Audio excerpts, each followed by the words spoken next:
Hello everyone, আজকে share করব বাঙালিদের একটা খুব পছন্দের রান্না, সেটা হলো মুড়ো ঘন্ট। আবার প্রথমে কড়াইতে একটু ঘি নিয়ে আমি ধুয়ে রাখা গোবিন্দভোগ চালটাকে ভেজে নিচ্ছি। এরপর ডুমো করে রাখা আলুগুলোকেও লাল লাল করে ভেজে নিতে হবে।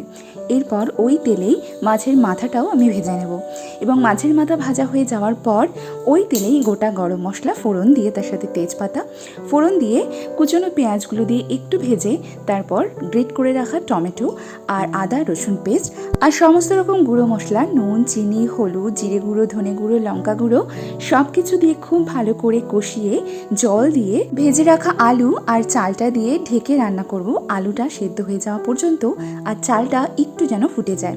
তারপর মাছের মাথাটা দিয়ে দেবো, কারণ মাছের মাথাটা প্রথমেই দিলেই একদম ভেঙে যাবে।